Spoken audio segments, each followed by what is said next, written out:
Salut à tous. Aujourd'hui, nous avons une Nvidia Quadro K4200 qui me pose quelques petits soucis. Je l'avais mise de côté et maintenant qu'on sait comment on peut diagnostiquer les cartes graphiques, eh ben, on va essayer de la réparer. C'est grâce à Jérôme, lors du live du mardi soir, il est venu, il a suggéré un petit utilitaire. J'y suis allé. La personne qui présentait cet utilitaire, le lien, son drive, il ne fonctionne plus. J'ai fait quelques recherches, j'ai trouvé tout ce qu'il nous faut pour faire un diagnostic, pour voir ce qui ne va pas sur cette carte. Nous sommes raccordés. Alimentation. Je mets en route. Ça tourne. Microscope.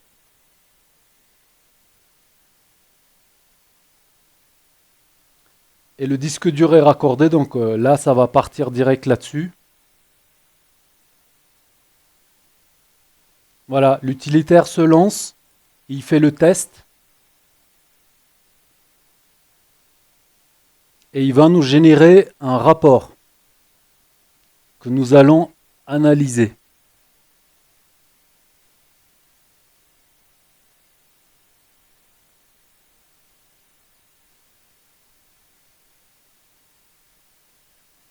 Et nous avons un fail.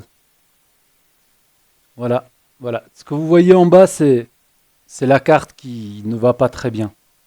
Mais nous avons obtenu le rapport. Là, en étant ici, on va faire LS, LESS, rapport. Voilà notre rapport. Qu'est-ce que nous y voyons? C'est des problèmes des puces RAM. A0, A1, B0, B1, C0, C1, ainsi de suite. Et elles contiennent toutes des erreurs. Surtout la dernière. Elle en a pas mal.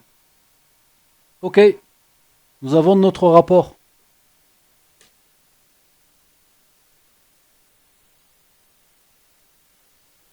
Maintenant, il s'agit de démonter la carte. Carte démontée. D'un côté, nous avons notre flux liquide, notre flux liquide. Comment j'arrive à obtenir ceci? C'est de la résine colophonique que je concasse, que je mets dans un récipient. Je rajoute un petit peu de l'acétone. J'attends que l'acétone dissout la résine. Je le mets ensuite dans un tube, comme ça, hermétiquement fermé, pour éviter que l'acétone ne s'évapore, parce que sinon la résine va redurcir. Du coup, l'acétone me permet de garder la résine en état liquide. Et on va s'en servir justement pour ces puces que nous allons, je ne connais pas le mot en français, en anglais c'est reflow. On va reflow les puces. Voilà. Alors, il se trouve que sur cette carte, nous avons toutes les puces qui présentent des erreurs. Mais si c'était qu'une seule puce, comment l'identifier? Parce que dans le rapport, nous avons vu A1, A0, B1, B0, ainsi de suite. Donc, en faisant quelques recherches, je suis tombé sur quelqu'un qui expliquait comment identifier les puces. D'après lui, je vous dis, c'est la première fois que je me lance dans les cartes vidéo. Hein. Donc on est en train de découvrir ensemble. Et dans sa vidéo, il dit que pour identifier, il faut déjà voir l'emplacement de notre GPU, qui est juste là. J'ai une petite flèche pour le positionnement du GPU. Ensuite, on tire un trait en diagonale, on arrive ici. La puce numéro 1 numéro 1 se trouve ici. D'après lui, ça serait A1, A0, B1, B0, C1, C0, ainsi de suite. Voilà. Or, sur cette carte-là, je remarque, les puces, elles sont numérotées. J'ai là M1, ensuite M2, M3, oh, M3, M4, et ainsi de suite. Donc je ne sais pas à qui me fier. Je partirai sur le gars qui dit A1, A0, ainsi de suite. Il avait l'air de savoir de quoi il parle, un peu comme moi là en ce moment. Alors, on y va. De toute façon, on va reflow toutes les puces. Du coup, voilà.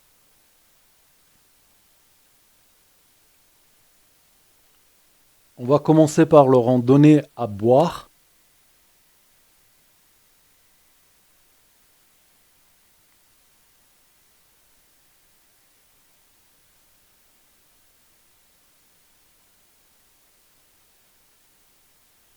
C'est parti. Ouais.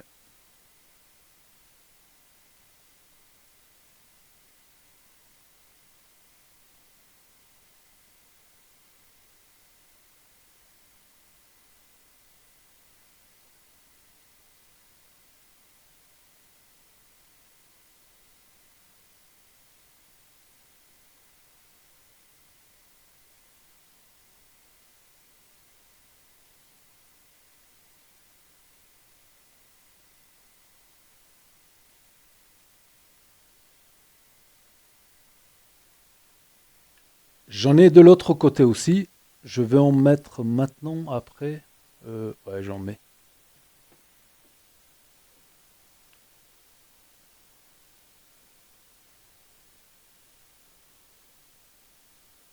Et à la fin, bien entendu, nous allons refaire un test avec l'utilitaire, voir si nous avons toujours des erreurs.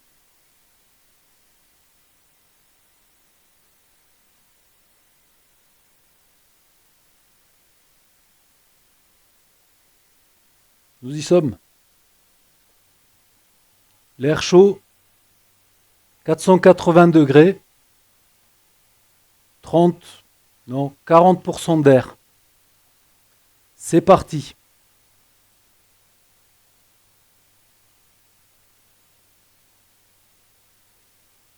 Normalement, je devrais aller sous le microscope, tapoter la puce. Dès qu'elle bouge légèrement, on est bon. Puce d'après. Mais là, j'en ai beaucoup trop à faire, donc je vais y aller comme ça.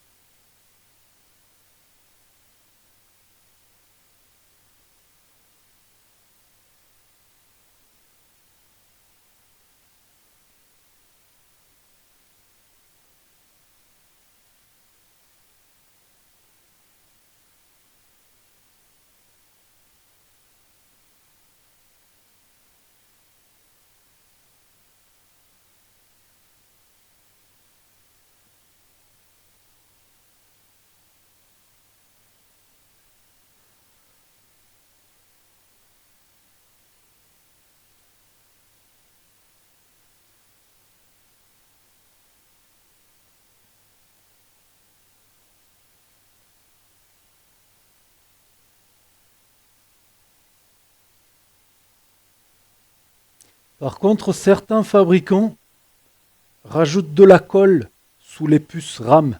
Ça s'est déjà vu. Chez Lenovo. Lenovo. Je ne sais pas pourquoi ils font ça. Ça m'est arrivé une fois de dessouder des puces RAM. Et c'est une vraie galère. Cette colle-là, je ne sais pas ce que c'est comme colle, mais c'est vraiment une grosse, grosse galère. Et surtout, je ne vois pas l'utilité, pourquoi ils en mettent. Bref.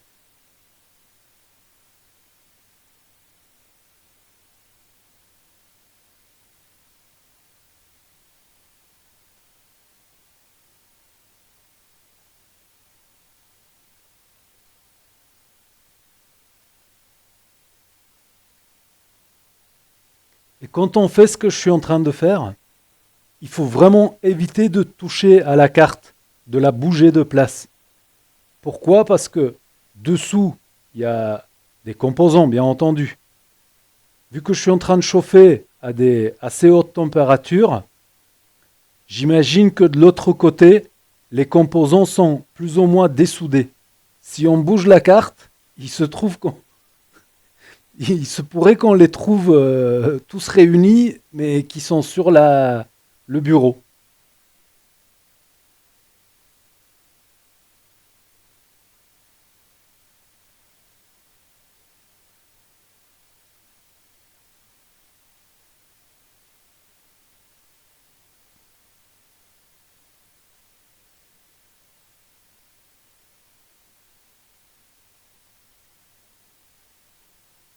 Je pense qu'on est pas mal de ce côté-là.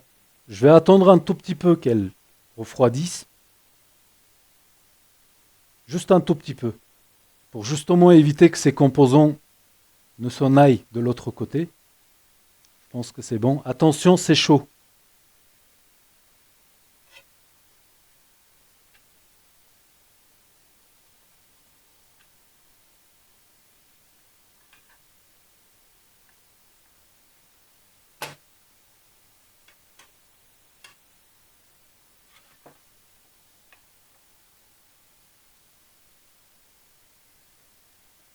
C'est parti.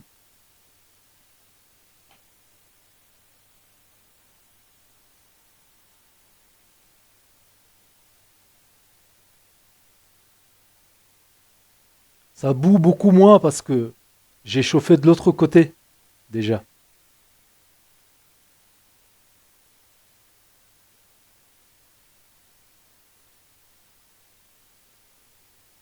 Je ne vais pas rester trop longtemps sur ces puces-là de ce côté-là, parce qu'elles sont un peu loin du GPU.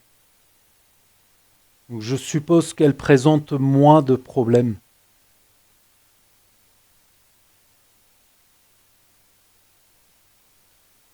Mais on va rester un petit peu quand même. Je ne vais pas rembobiner pour le temps de chauffe. Ouais, ça bout encore. Et avec ce flux liquide, tout au début, il y a une réaction, ça bout beaucoup. En fait, c'est l'acétone qui est en train de s'évaporer. Une fois que l'acétone est évaporé, la résine étant euh, plus concentrée, du coup, elle agit.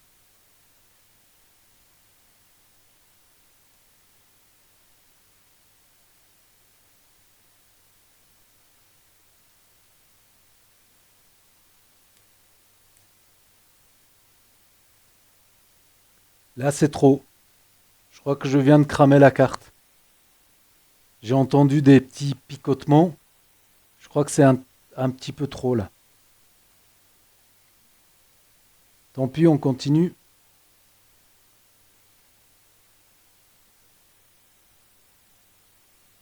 C'est comme ça qu'on apprend.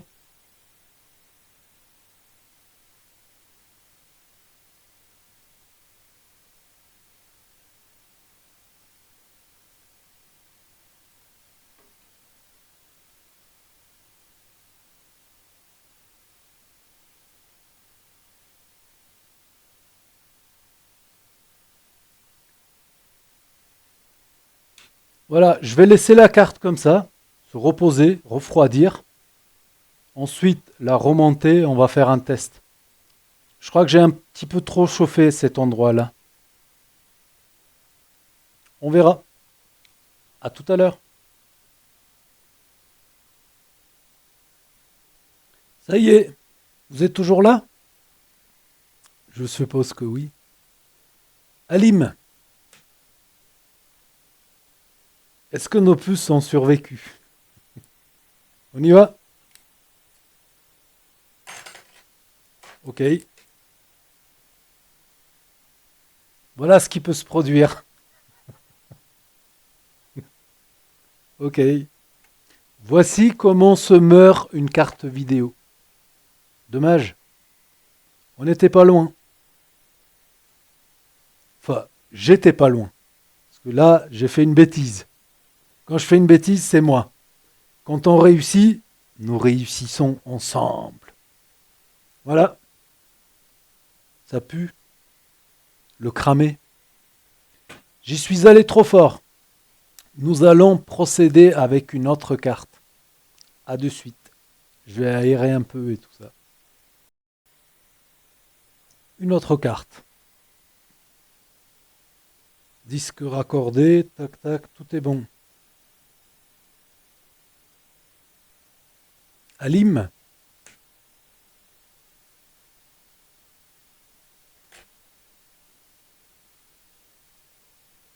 Microscope. C'est une G 9600 GT.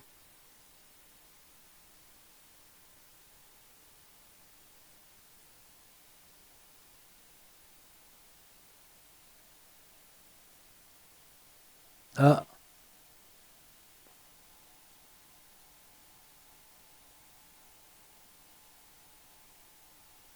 un souci. Je crois que l'utilitaire n'est peut-être pas compatible avec cette carte. Ok, pas grave, on perd pas de temps, on continue. On va pas s'arrêter là. Ça commence tout juste à devenir intéressant. Je sais pas ce que c'est comme carte, on va le découvrir ensemble. Alim.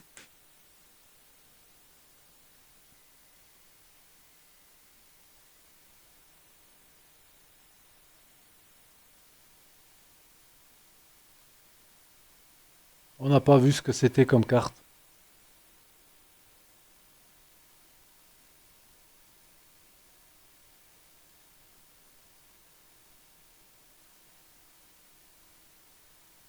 Fail.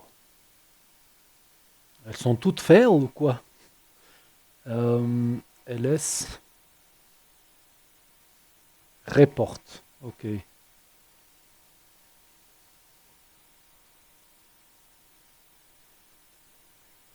Euh, Elle a pas beaucoup de puces celle-ci. Donc A0 erreur, A1 erreur, B0 erreur. Elles en ont toutes. Il y en a 4. Elles ont des erreurs. Allez, on coupe tout. Le temps de démonter la carte. Et j'arrive.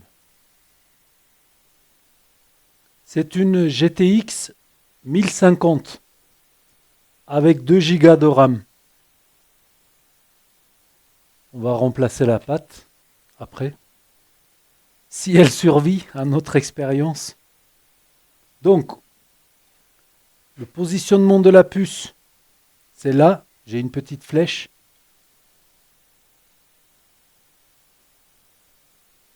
Voilà. On tire un trait diagonal A1, A0, B1, B0. Là aussi, elles sont numérotées M1, M2, M3, M4.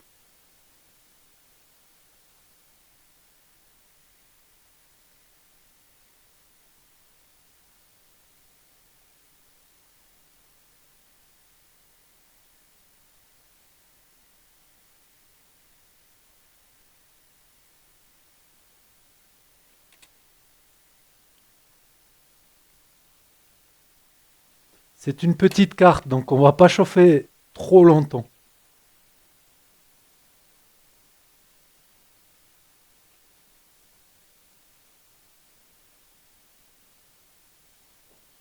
C'est parti. Je vais peut-être tomber un peu vers les 400 degrés quand même.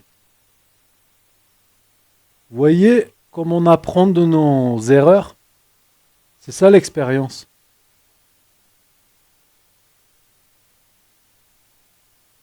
De loin, faire évaporer l'acétone. Là, nous avons des condensateurs électrolytiques. On va essayer de ne pas trop s'en approcher.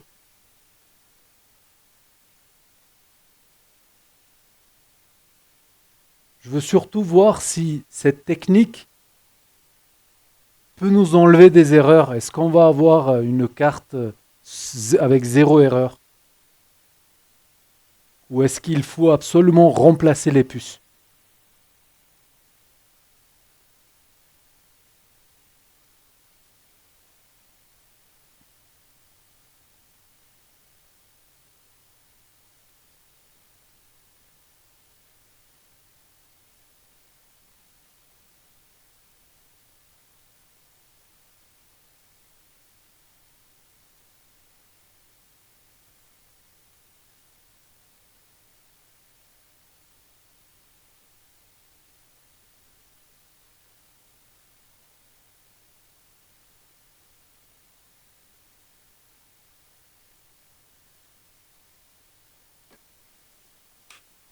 Quelle prudence.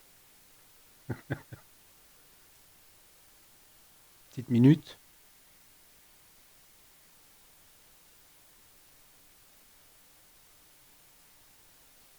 Disque dur. Clavier. HDMI.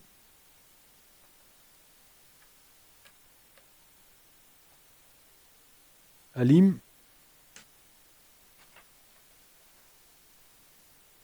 Bouton. Microscope. Déjà, ça fume pas. Et elle fonctionne.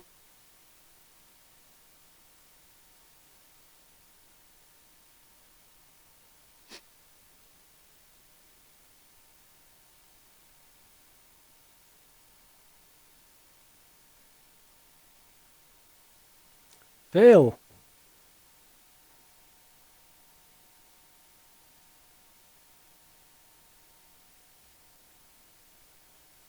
À peu près pareil.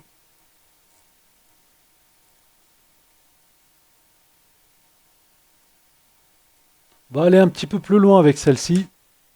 On va aller la stresser un peu, voir comment est-ce qu'elle se comporte.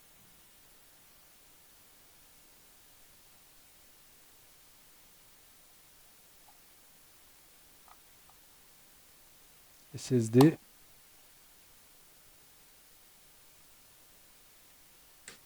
Microscope.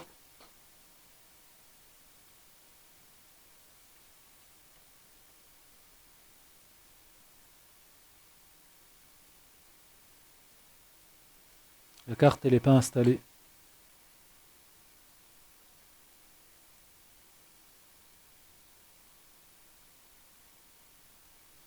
Elle est en train de s'installer. C'est fait. OK. Elle est relativement récente cette carte. Et il nous a détecté quand même des erreurs. 1080, là. Allez, c'est parti. Température 22 degrés. Pour l'instant. On y va.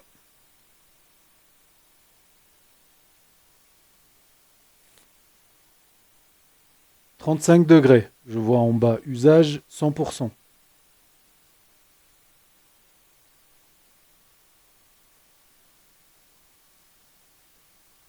Ça voudrait dire quoi? Que les erreurs minimes sont à négliger? Bizarre. Tant qu'on n'a pas un long code d'erreur, je veux dire, peut-être que, je sais pas, on est en train de découvrir ensemble.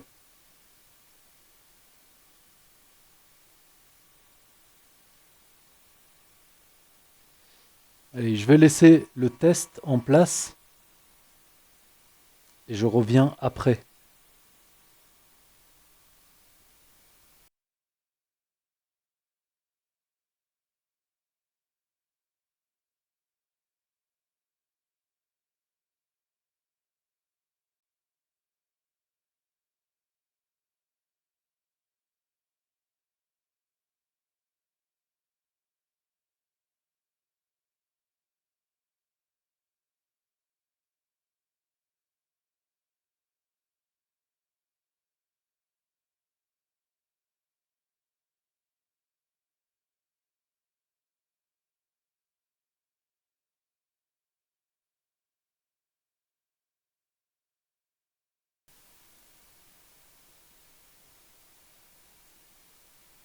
Je vais arrêter le test.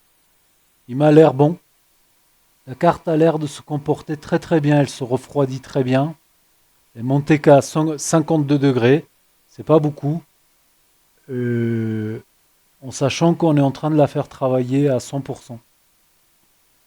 Elle va bien cette carte. Tout va bien. Malgré qu'on a vu dans le rapport qu'elle comportait des erreurs. Je voulais faire cette expérience pour vous montrer qu'on peut diagnostiquer les cartes graphiques et il ne faut pas les jeter. Certaines sont récupérables. Allez, maintenant nous allons nous créer le disque dur, grosse clé USB bootable, avec l'utilitaire. Je l'ai trouvé chez un monsieur et j'allais dire je vais copier de lui, mais je préfère dire je vais traduire pour ceux qui ont du mal avec l'anglais. On va se rendre sur sa vidéo où il explique tout. Nous allons venir par ici, afficher plus. Alors là, il y a les liens de téléchargement. Je suis d'abord allé là, mais c'est un peu plus compliqué. J'ai pas réussi à télécharger par là. Il y a trois parties, trois fichiers à télécharger, deux petits et un plus gros, qui fait à peu près trentaine de gigas. C'est pourquoi il les a découpés avec WinRAR. Voilà. Donc là, il met aussi le lien pour télécharger WinRAR, pour pouvoir décompresser une fois qu'on a téléchargé. Il nous faut également ce petit utilitaire, ce petit programme Disk Genius. Genius. Voilà, on le télécharge gratuitement, on l'installe et on va en avoir besoin un peu plus tard. Donc déjà, pour commencer à télécharger, on passe par là. Ça, c'est la première partie. 1, télécharger. 2, c'est pareil. Voilà. Mais ces archives sont protégées par un mot de passe. Il le met là d'ailleurs. Kings-du-bas overkill. Je vais vous l'écrire par ici. Kings-du-bas.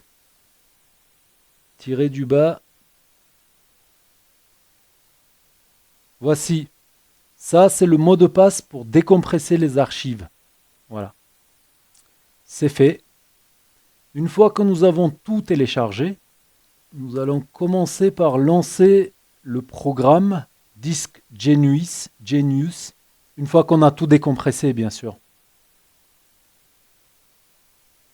Alors, une fois les fichiers décompressés, ça c'est la première partie, ça c'est la deuxième, et la troisième qui était découpée en plusieurs morceaux, en 4 morceaux. Donc à la fin, on devrait se retrouver avec ces fichiers-là. Voilà. Une fois que c'est fait, nous allons ouvrir notre logiciel Disk Genius. Je viens de raccorder mon disque dur et nous allons le partitionner. Pour ce faire, on clique bouton droit dessus, Quick Partition. Voilà. 4 partitions, ça suffit. Là, on met 5 gigas. 5 gigas et 60. Ensuite, la première, oui, deuxième et troisième. On coche ces 3 parties-là. C'est fait. On fait OK.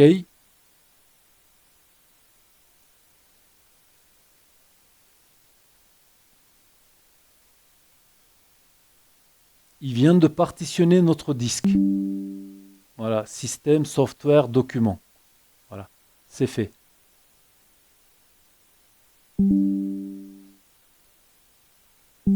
Donc maintenant, on va cliquer sur la première partie, la première partition, bouton droit dessus, et on va faire Restore Partition from Image. Arrivé là, on fait Select Image File.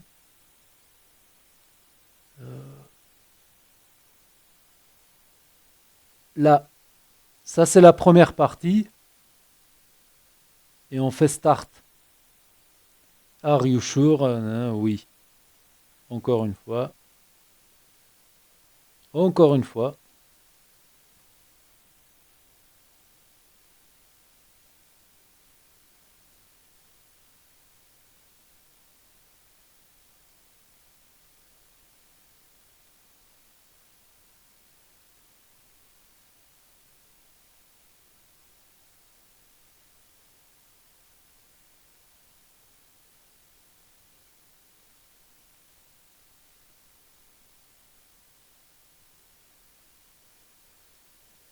C'est fait. Complete. La deuxième partie, bouton droit, Restore Partition from Image, Select Image, 2, c'est parti. Start, oui, oui, c'est parti. Pour la troisième partie, je ne vais pas le faire parce que ça dure, ça fait trentaine de gigas, donc ça va prendre trop longtemps. Vous faites la même chose. Vous cliquez sur Document, bouton droit, Restore from Image, tac, et vous choisissez 3.pmf. Voilà. Et il va vous créer le disque complet avec tout ce qu'il faut dedans. Et pour le reste, c'est à vous de jouer. Voilà. Comment il s'appelle ce monsieur? Learn Electronics Repair. Je le remercie pour son astuce. Et je vous dis à bientôt sur d'autres vidéos. Ciao. Merci d'avoir regardé. Si vous avez aimé la vidéo, n'hésitez pas à mettre un like et vous abonner pour des futures vidéos. À bientôt. Ciao.